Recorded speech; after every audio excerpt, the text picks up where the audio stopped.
करते हैं। तीन भुवन में सार वीतराग विज्ञानता, शिव स्वरूप शिव का नमः त्रियोग समारिके।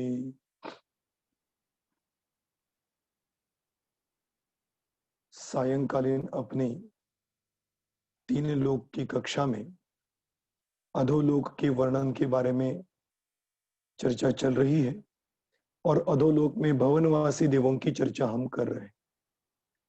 कल हमने इन भवनवासी देवों की चर्चा करते हुए अकृत्रिम जिनालय के बारे में भी देखा था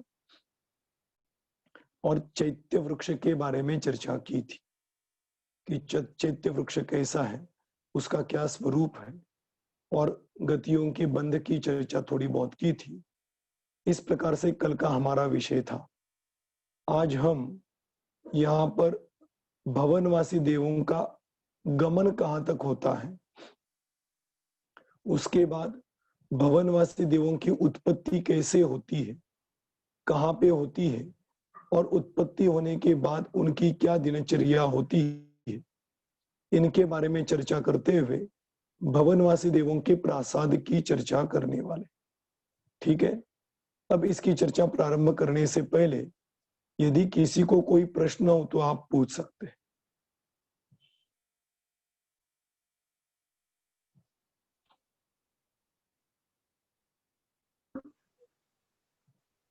जय जिनेन्द्र पंडित जी। जय जय जिनेन्द्र। पंडित जी, एक भव अवतारी देव कौन कौन से होते हैं? एक भवावतारी देव कौन कौन से होते हैं मतलब? नहीं, प्रश्न ही समझ में नहीं आया मेरे। स्वधर्मेंद्र। हाँ, मतलब एक भव अवतारी, जैसे स्वधर्मेंद्र बोलते हैं ना कि एक भव लेंगे। नहीं नहीं, देखिए वो वैमानिक देवों में उनकी चर्चा चलेगी, भवनवासियों में ऐसी कोई चर्चा है नहीं। भवनवासी से निकल के कोई जीव तीर्थंकर बनता है ऐसा नहीं होता है। हाँ। इसीलिए इनकी चर्चा से असुर कुमार जाति के तो देव एक लोकपाल जी ऐसा नहीं है। अच्छा, ठीक है। हाँ। और पूछिए। लेकिन पंडित जी, लेकिन इसमें लोकपाल भी आते हैं ना इसमें? आते हैं ना जी पंडित जी। किसमें लोकपाल आने की बात कर रहे हैं? विमानवासी देवों की चल रही है कि भवनवासी देवों की चर्चा चल रही? आप किसमें लोकपाल की चर्चा कर रहे हैं? भवनवासी की कर रहे हैं कि वैमानिक की कर रहे हैं? हेलो हेलो जी जी। ये लोकपाल की चर्चा कर रहे हो आप, भवनवासी की कर रहे कि वैमानिक देवों की कर रहे हैं? नहीं, भवनवासी में भी लोकपाल आते हैं ना? बिल्कुल आते हैं ना। हाँ, तो मैं बोली कि भवनवासी के लोकपाल भी क्या एक भवतारी होते हैं? नहीं, बिल्कुल नहीं। अच्छा, बस ठीक है, यही था क्वेश्चन मेरा कि मतलब ओके, भवनवासी। जी हाँ, बराबर। ठीक है। और किसी हाँ, को कोई क्वेश्चन हो तो पूछ लीजिए। दादी अगर ऐसे है तो हाँ, किसी को है कोई क्वेश्चन? नहीं है ना, तो अभी अपन प्रारंभ करें विषय। ठीक है, चलिए प्रारंभ करते हैं। कल हम यहाँ आके रुके थे, ये आपके सामने दिखाई दे रहा है, ये चैत्य वृक्ष है। इस चैत्य वृक्ष की चर्चा आपने थोड़ी बहुत कल की थी, आज उसकी चर्चा करते हुए आगे बढ़ेंगे। देखिए, चैत्य वृक्ष की चर्चा तिलोय पन्नति में 275 पेज पर आई हुई है। वहां की चर्चा की अपेक्षा से अपन चर्चा करते हैं कि ये जो चैत्य वृक्ष होता है ये एक पीठ पे होता है, नीचे भूमि भी होती है, भूमि के ऊपर पीठ होता है, पीठ के ऊपर ये वृक्ष होता है। ये जो पीठ होता है, यह पीठ सुवर्ण निर्मित पीठ होता है। इस पीठ का नीचे का भाग, ऊपर का भाग और इसकी ऊंचाई, भूमिगत भाग 6 योजन वाला होता है। ऊपर वाला भाग 2 योजन ऊंचा होता है और ये पीठ 4 योजन ऊंचा होता है। बताने में थोड़ी गड़बड़ी हुई, देख लेना फिर एक बार। भूमिगत भाग 6 योजन चौड़ा होता है, ऊपर वाला भाग 2 योजन चौड़ा होता है। मैंने अभी ऊंचा कहा था, ऊंचा नहीं, चौड़ा होता है। और इस पीठ की ऊंचाई 4 योजन होती है। इस प्रकार का पीठ इस वृक्ष के नीचे होता है और इस पीठ के ऊपर यह वृक्ष खड़ा होता है। यह वृक्ष ऊंचाई में, अपन इसको स्कंद कहते हैं ना, ये स्कंद ऊंचाई में 1 योजन होता है और इस स्कंद के ऊपर इसकी बड़ी शाखाएं होती है।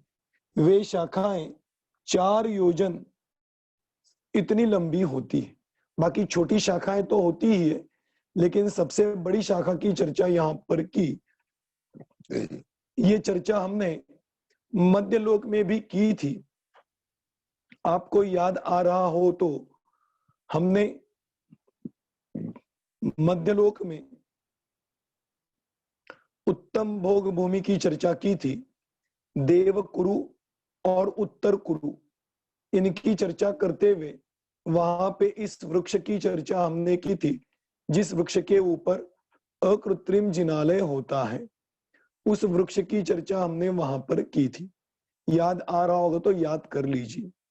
ऐसे भूमिगत 6 योजन चौड़ा, ऊपर की ओर 2 योजन चौड़ा,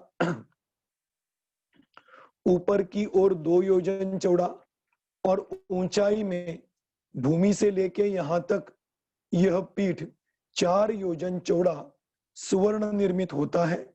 इसके ऊपर 1 योजन का स्तंभ होता है ऊंचाई में और उसके बाद वृक्ष का प्रारंभ हो जाता है।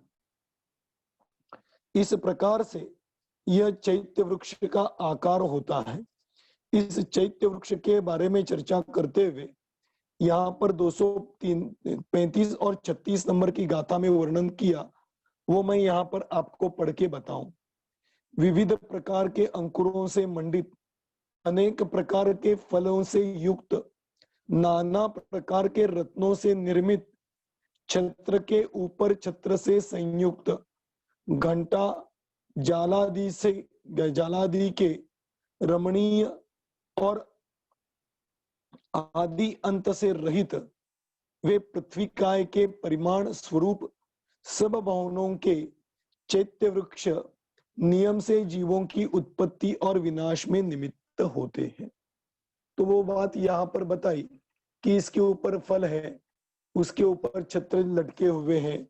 मतलब ऐसा समझ लीजिए, जितना सुंदरता आप समझ सकते हैं वो सुंदरता इसमें समझ लीजिए।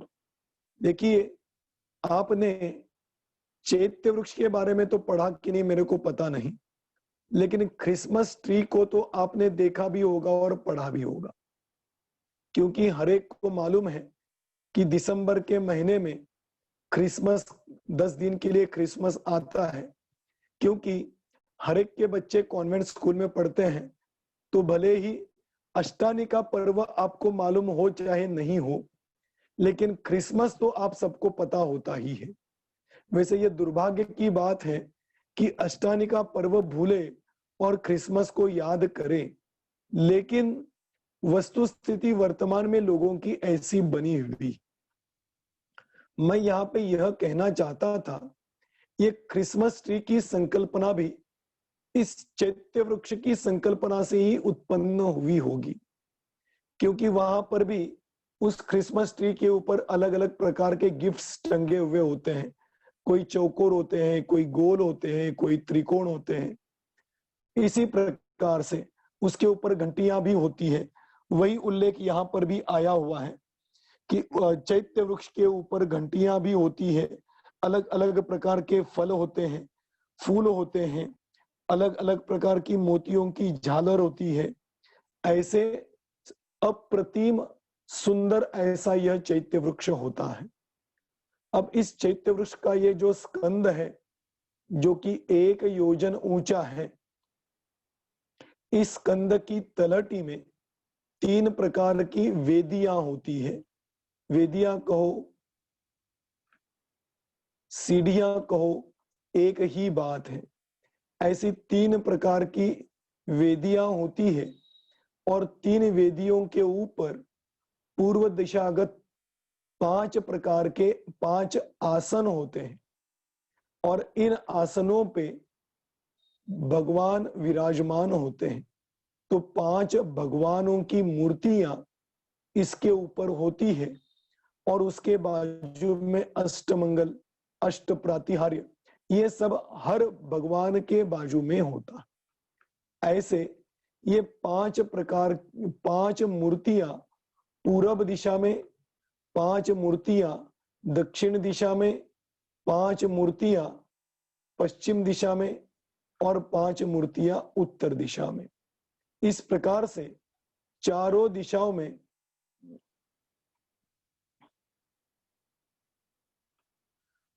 इस चैत्य वृक्ष की चर्चा आती है कि चारों दिशाओं में ऐसे 5-5 चैत्य अर्थात भगवान की प्रतिमाएं विराजमान होती है और हर भगवान की प्रतिमा के सामने यह मानस स्तंभ होता है। जो मानस स्तंभ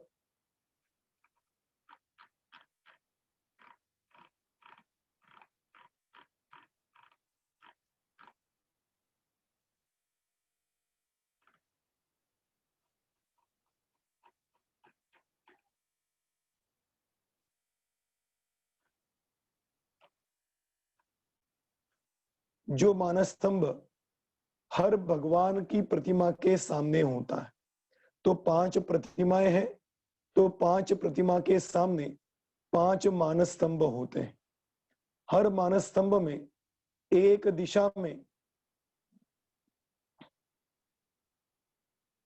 सिंहासन विराजमान, साथ साथ अभी इसमें नहीं लिखाया है लेकिन यह मैं आपको बताने जा रहा हूं। हर दिशा में 7-7 छोटी जिन प्रतिमाएं होती है। तो ये समझ लो, एक मानस स्तंभ की 4 दिशाओं में 7-7 प्रतिमाएं हुई तो 7 चौक 28 जिन प्रतिमा एक मानस स्तंभ में होती है। ऐसी एक पूर्व दिशागत 5 मानस स्तंभ होते हैं। तो उसको 5 से गुना करो। यह एक दिशागत जिन प्रतिमाएं हुई, उसमें 5 प्लस कर दो। ये एक दिशागत जिन प्रतिमाएं हुई। इतनी ही जिन प्रतिमाएं दक्षिण में, पश्चिम में और उत्तर में, चारों दिशाओं में होती है। ऐसे ये चैत्य वृक्ष के नीचे भगवान की प्रतिमाएं अकृत्रिम जिन प्रतिमाएं विराजमान होती। ये जिन प्रतिमाएं कभी नष्ट नहीं होती, जिन प्रतिमाएं कभी चेंज नहीं होती, इसकी कोई प्रतिष्ठा आदि नहीं होती। प्रतिष्ठा तो कृत्रिम जिन प्रतिमाओं की होती है। ये तो सब जिन प्रतिमाएं अकृत्रिम होने के कारण इनकी प्रतिष्ठा वगैरह नहीं होती, बल्कि भवनवासी देव बदलते जाते हैं, लेकिन ये भवनवासी देवों में होने वाले चैत्य वृक्ष में होने वाली जिन प्रतिमाएं कभी नहीं बदलती। इस प्रकार से यह चैत्य वृक्ष होता है और यह चैत्य वृक्ष 3 जगह होता है, मैंने आपको बताया था।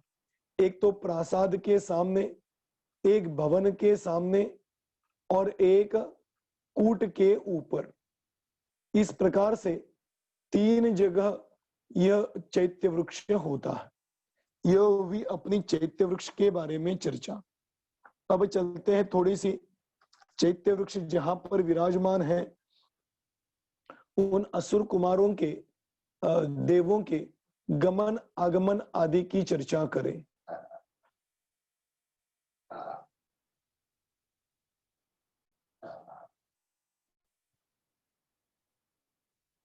देखिए, ये तो है रत्न प्रभा पृथ्वी। रत्न प्रभा पृथ्वी में भवनवासियों के भवन, भवनवासियों के भवनों में यहाँ पर प्रमाण बताया गया है कि यहाँ के इंद्र स्वस्थानगत गमन करे तो ईशान स्वर्ग तक गमन करते। ये स्वस्थान गमन क्या होता है? स्वस्थान गमन मतलब किसी दूसरे की सहायता के बिना गमन करना। जैसे दूसरे की सहायता का क्या मतलब? कुंदाचार्य इस भरत क्षेत्र की भू से विदेह क्षेत्र में सीमंदर जिनालय मतलब सीमंदर भगवान के समो शरण में गए थे। कैसे गए थे? तो वहां का एक इंद्र या देव यहां से उनको लेके वहां तक गया था। ये तो आपने कई बार कहानी सुनी हुई। मतलब वह देव या इंद्र के सहायता से कुंदाचार्य विदेह क्षेत्र में गए थे। इसको कहते हैं स्वस्थान, दूसरे की सहायता के द्वारा गमन करना। इसको कहते हैं स्वस्थान। परस्थान और बिना किसी दूसरे की सहायता के गमन करना, इसको कहते हैं स्वस्थान। पर मतलब दूसरे की सहायता और स्व मतलब बिना सहायता के। तो ये भवनवासी देव ऊर्ध्व गमन करेंगे तो अधिक से अधिक स्वस्थानगत मतलब बिना किसी सहायता के ईशान इंद्र तक गमन कर सकते हैं। और परस्थान दूसरे की सहायता के द्वारा अच्युत स्वर्ग मतलब 16वां जो स्वर्ग है वहां तक गमन कर सकते हैं। आ गया समझ में?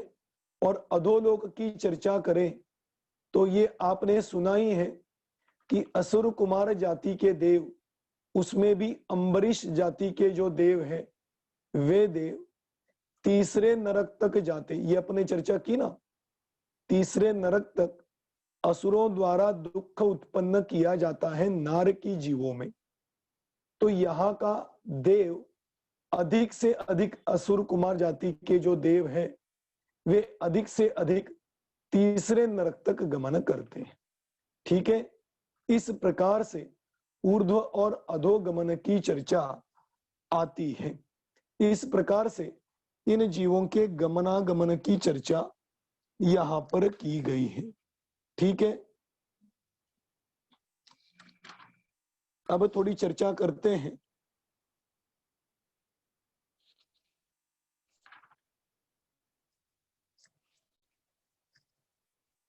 उनके अवधि ज्ञान की चर्चा तो अपन ने की।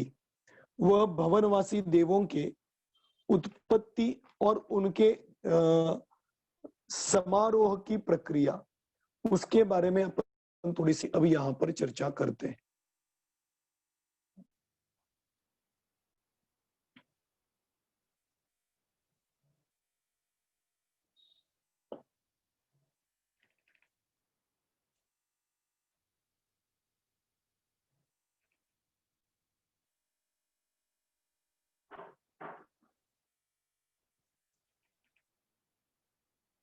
चलिए, ये आपको दिखाई दे रहा है, ये है भवनवासियों का भवन। इस भवनवासी देवों के भवनों में बीच में एक कूट, इसकी चर्चा हमने की। अब यह बात चर्चा करेंगे, इस कूट के चारों ओर भवनवासी देवों के प्रासाद होते हैं। यहाँ पे उल्लेख है विचित्र आकार के, विचित्र मतलब विविध, विचित्र मतलब कोई आड़े टेढ़े, इसको विचित्र नहीं कहते। विचित्र मतलब अलग अलग। तो अलग अलग आकार के भवनवासियों के प्रासाद होते हैं। इन प्रासादों की चर्चा अभी अपन थोड़ी सी करते हैं। यह जो प्रासाद है यह चौकोन ही होते हैं, संख्यात योजन विस्तार वाले होते हैं या असंख्यात योजन विस्तार वाले होते। इन प्रासादों के बीच में भवनवासी देवों की उत्पत्ति होती है। कैसी होती है? देखिए, इस प्रासादों के 7 से 8 भूमियां होती। मतलब यहाँ पे उल्लेख है 4 से लेके 8 तक भवनवासी देवों की प्रासादों की भूमियां होती। मैंने आपको ये पहले भी बताया था कि भूमि का मतलब उस क्षेत्रगत चर्चा के लिए भूमि शब्द का प्रयोग किया जाता। मध्यलोक में हम भूमि का अर्थ खाली जगह समझते हैं, मतलब कुछ भी नहीं हो उस खाली जगह को हम भूमि कहते हैं। लेकिन इस त्रिलोकसार और तिलोय पन्नति में जब अपन चर्चा करते हैं तो भूमि का मतलब उस भवन या प्रासाद के अंदर होने वाले उस रूम, अपनी भाषा में कहें तो रूम से मतलब है कि कितने रूम इस भवनवासी देवों में होंगे, उनके प्रासादों में होंगे। जैसे अपना यहाँ फ्लैट होता है तो फ्लैट में 2 BHK, 1 BHK, 3 BHK, ये तो आपको परिचित है नाम। लेकिन यहाँ पर BHK नहीं होता है क्योंकि यहाँ पे किचन नहीं होता है। किचन क्यों नहीं होता? क्योंकि इनको किचन की जरूरत ही नहीं पड़ती। भवनवासी देवों की इच्छा हो जाए तो गले से अमृत जाता है तो खाने पीने का कोई विकल्प आता है। वो अपने चर्चा की थी ना कि इतने दिनों में असुर कुमार जाति के देव को विकल्प होता है, फिर मूर्तों की चर्चा की थी। ये सब आप याद रखना या देख लेना। तो वहां पे आहार लेने के विकल्प तो होते हैं लेकिन आहार बनाने के विकल्प नहीं होते, क्योंकि आहार बनाने की कोई विधि ही उनको मालूम नहीं। वहां पे कोई सब्जियां नहीं मिलती, सब्जी मार्केट नहीं, किचन कट्टा नहीं, गैस नहीं, कुछ भी नहीं। यहां तक कि इलेक्ट्रिसिटी भी वहां पे नहीं, इसलिए इलेक्ट्रिक का बिल भी नहीं भरना पड़ता। ठीक है, तो ये इसकी जरूरत नहीं। क्यों नहीं, वही चर्चा अभी अपन करने जा रहा है। तो इस प्रकार से इन भवनवासी देवों के प्रासाद होते हैं। प्रासादों में अलग अलग रूम होते हैं, इनको कहते हैं भूमिया। तो ये अलग अलग प्रकार की भूमि होती है, जिसमें एक भूमि का नाम है उत्पाद भूमि। उत्पाद भूमि मतलब यह एक रूम है जिसको उत्पाद भूमि ऐसे कहा जाता है। और उस उत्पाद भूमि में एक बीच में तो मैंने निकाला है, कौन सी दिशा में होता है यह मालूम नहीं, लेकिन ये उत्पाद शैया होती है। इस उत्पाद शैया पर वह भवनवासी देव उत्पन्न होता है। उत्पन्न होने के बाद देखिए यहाँ पे बहुत बढ़िया है कि उस उत्पत्ति समारोह की चर्चा इस तिलोय पन्नति में की है। यही के शब्दों के द्वारा अपन थोड़ी सी चर्चा करते हैं। सुर भवन में देखो, सुर भवन में उत्पन्न होने पर अनुदित दोनों कपाट खुलते हैं। अनुद्घाटित दोनों कपाट मतलब क्या? ये उस भवन का दरवाजा है। यह दरवाजा अपने यहाँ तो एक ही अखंड दरवाजा होता है, लेकिन जितने भी अकृत्रिम जिनालय हैं, अकृत्रिम व्यवस्थाएं हैं, इसके बारे में अपन ने चर्चा मध्यलोक में आर्यखंड की जहां पर की थी। भरत क्षेत्र आर्यखंड, आर्यखंड में विजयार्ध पर्वत में 2 गुफाएं, उन गुफाओं के दरवाजों के बारे में हमने चर्चा की थी। तब एक ने प्रश्न भी पूछा था मेरे को, दरवाजा अखंड होता है क्या? तो नहीं, वे दोनों तरफ के एक दूसरे के ऊपर, जो अपने यहाँ पुराने जमाने में जो घर होते थे ना, वैसे दरवाजे होते हैं। इसको कहते हैं कपाट, दरवाजों को कहते हैं कपाट।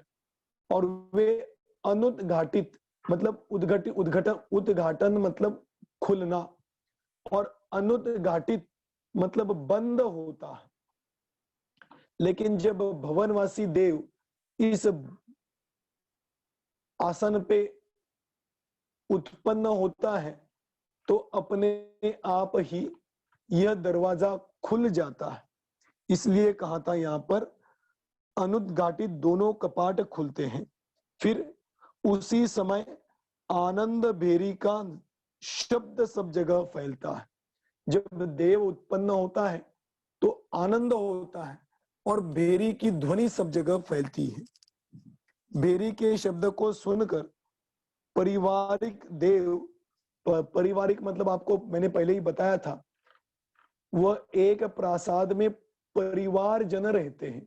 परिवार जन मतलब इंद्र से लेकर बाकी के सब देवों को परिवार देव कहते हैं। तो इस प्रासाद में रहने वाले जो भी परिवार देव होंगे, अभी उसका उल्लेख नहीं कि यहाँ पर कौन कौन से परिवार देव रहते हैं, लेकिन रहते जरूर हैं।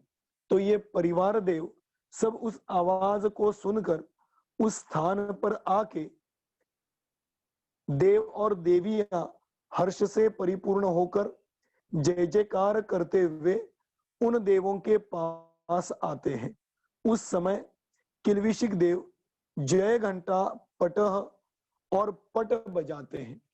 देखिए, मैंने आपको अपने कल इसकी चर्चा की थी कि वाद्यों को बजाने का काम किल्विशिक देवों का होता है।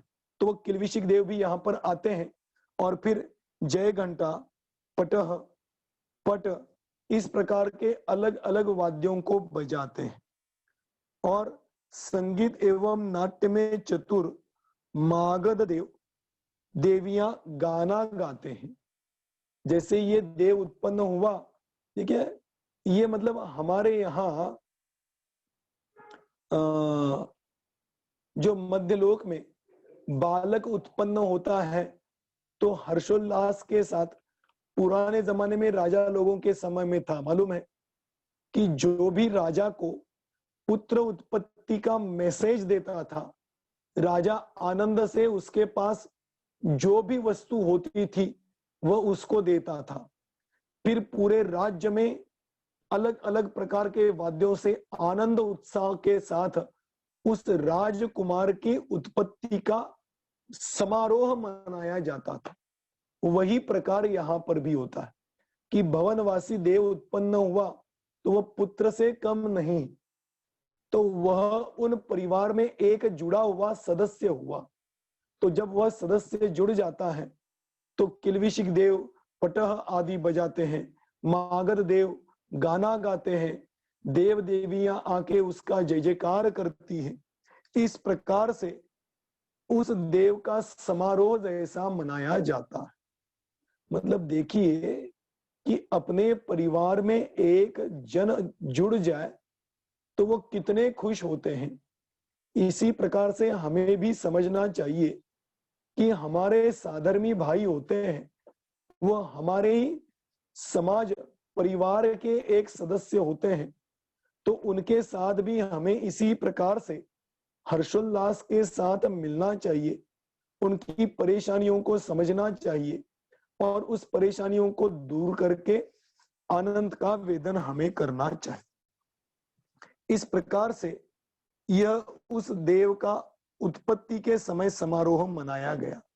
अब आगे क्या होता है, उन देव देवियों के समूह को देखकर उस नवजात देव आश्चर्यचकित होता है तथा उसी समय उसे प्रत्यक्ष रूप अल्प विभंग ज्ञान उत्पन्न हो जाता है।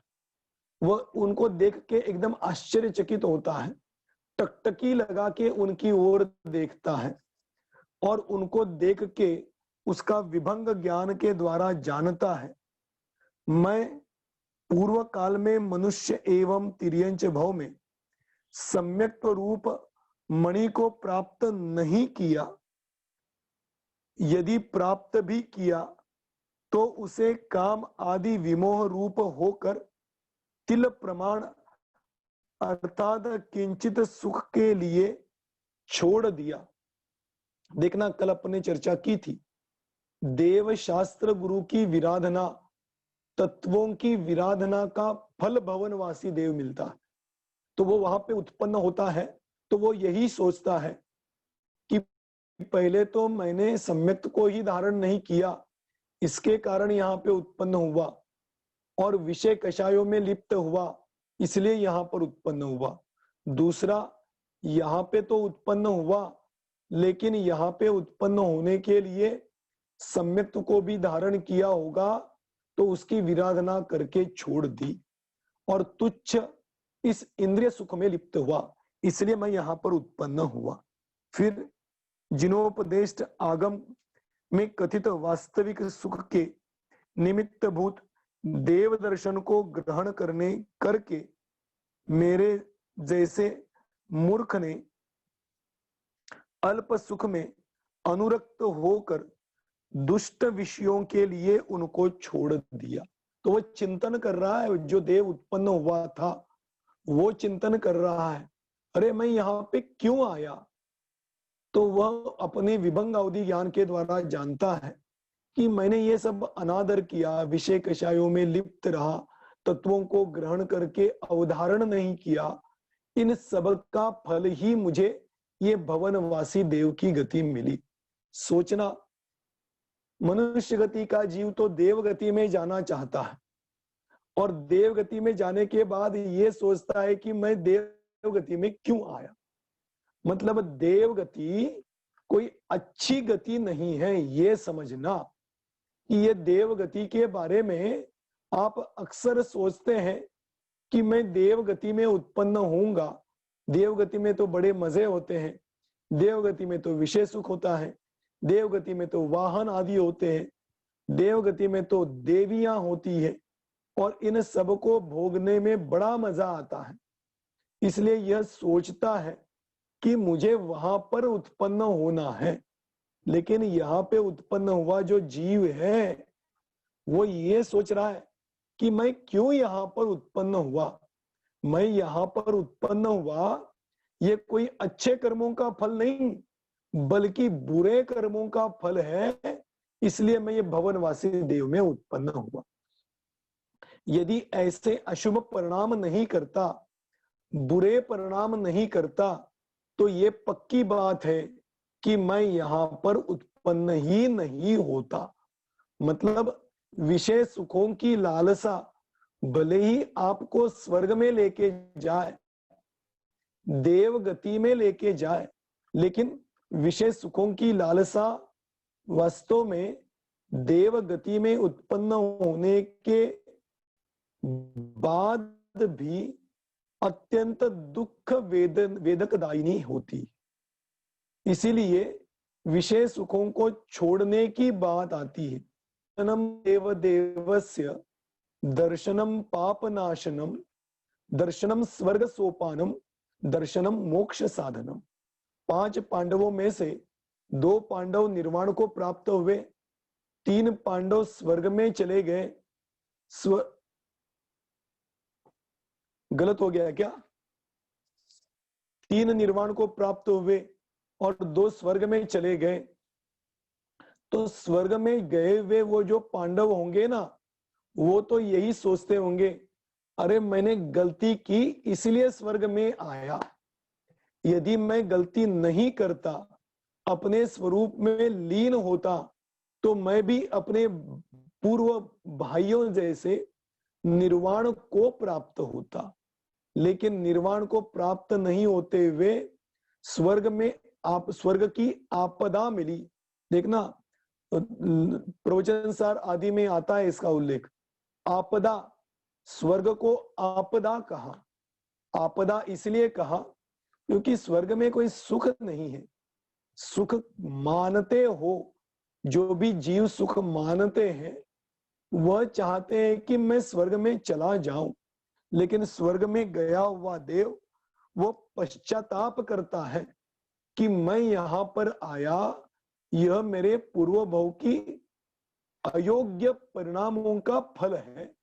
यदि योग्य परिणाम होते तो यहां पर उत्पन्न ही नहीं होता। इस प्रकार का चिंतन करता है। फिर क्या कहता है? अनंत ज्ञानादि चतुष्टय के कारणभूत और मुक्ति के बीजभूत जिनेन्द्रनाथ के लिंग अर्थात सकल चारित्र को बहुत काल तक धारण करके मैंने मदांध होकर कामिनी के निमित्त छोड़ दिया। वो एक कहानी आती है ना कि मुनिराज आत्म साधना कर रहे थे, आत्म साधना करते करते विकल्प बाहर आ गए, उनका ध्यान आकाश में चला गया। कहानी तो बहुत अधिक है, अपन मूल बात को समझे। उनका ध्यान आकाश की ओर गया। आकाश में एक विद्याधर का विमान जा रहा था और उनके मन में सहज विकल्प आया कि काश मुझे भी ऐसा वैभव मिलता। ध्यान देना, कौन? मुनिराज थे, आत्म साधना करते थे, आत्म साधना में लीन भी हुआ करते थे, लेकिन आत्म साधना से कुछ समय के लिए च्युत हुए। ऊपर की ओर देखा, विद्याधर का अप्रतिम सुंदर विमान दिखाई दिया। भाव स्खलित हुए। क्या हुए? भाव स्खलित हुए। विमान को देखा और विकल्प उत्पन्न हुआ, काश मुझे ऐसा वैभव मिलता। और उसी समय एक जहरीले सर्प ने उनको डसा और उन्हीं परिणामों को करते करते उनकी मृत्यु हुई। जो मुनि अवस्था उनको निर्वाण को प्राप्त करा सकती थी, जो मुनि अवस्था उनको समस्त कर्मों के अभाव में निमित्त बन सकती थी, जो मुनि अवस्था उनके आत्म स्वरूप में तल्लीन होने में निमित्त बन सकती थी, उसी मुनि अवस्था में आके तुच्छ इंद्रिय विषयों की लालसा उत्पन्न हुई और उसी समय उनके भव का अंत हुआ और जाके स्वर्ग में उत्पन्न हुए। सोचना, ये सब बातें यहां पर बताई है कि मैं स्वर्ग में क्यों उत्पन्न हुआ। तो कहते हैं जिनेंद्र भगवान की विराधना की, जिनेंद्र भगवान के स्वरूप को समझा नहीं, अंतरंग में धारण किया नहीं, और अंतरंग में धारण नहीं करने के कारण मैं ऐसे इस देव गति में उत्पन्न हुआ। मतलब देव गति में उत्पन्न होना कोई अच्छी बात नहीं है। प्रवचन सार में भी ज्ञान तत्व प्रज्ञापन में इसकी चर्चा आई है। ज्ञान तत्व प्रज्ञापन में ज्ञानों की चर्चा करते हुए वहां पे इसकी चर्चा आई है कि देवगति अच्छी की बुरी। तो उसकी चर्चा करते हुए वहां पर बताया कि देवगति में भी भले ही जीव जाए, लेकिन तहतय चे थावर्तन धरे, वहां पर भी जाके कोई अच्छा नहीं बनता। इंद्रिय अभी आगे आएगा, अभी देखो इसी में टाइम चला गया। आगे इसकी चर्चा है कि वहां पर उत्पन्न हुआ जीव कोई अपने आत्म कल्याण की बात नहीं सोचता, बल्कि वहां पर भी जाके इंद्रिय विषय कषायों में ही लिप्त होता है।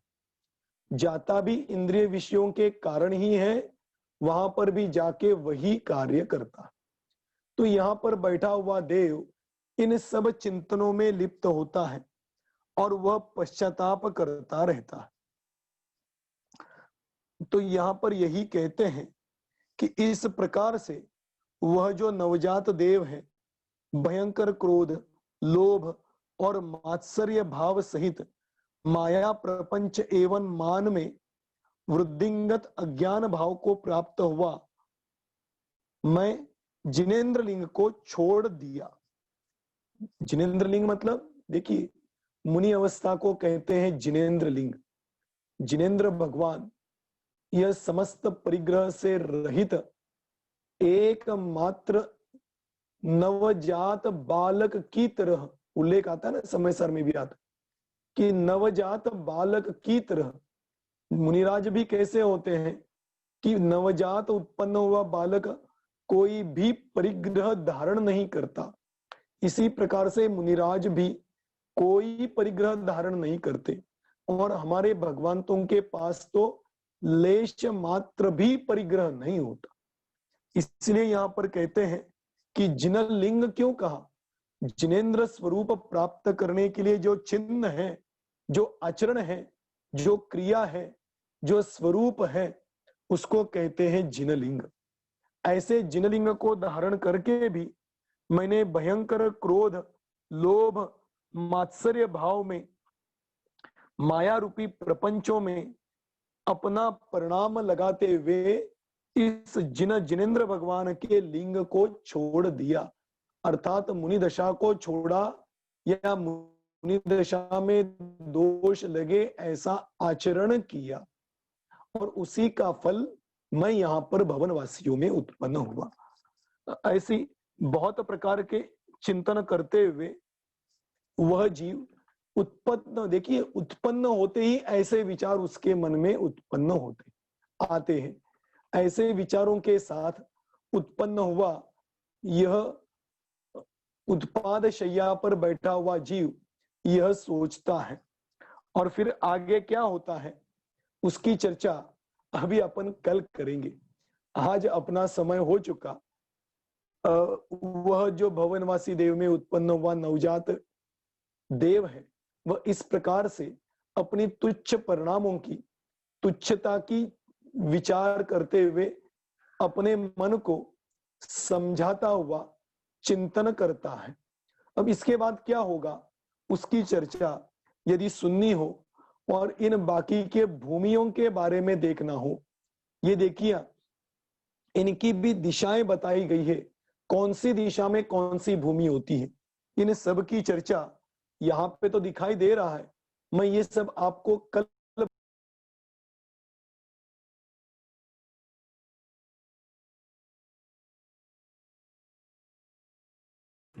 विक्रांत जी भाई साहब आप म्यूट हो गए हैं, अनम्यूट कीजिए।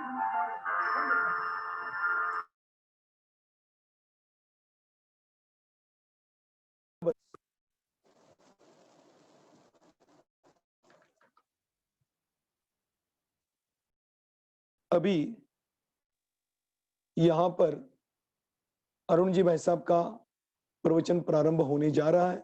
आप सब लोग सुनते ही होंगे, बहुत बढ़िया विषय चल रहा है, आप सब उसका आस्वाद ले, इतना कह के मैं यहीं पे रुकता हूं।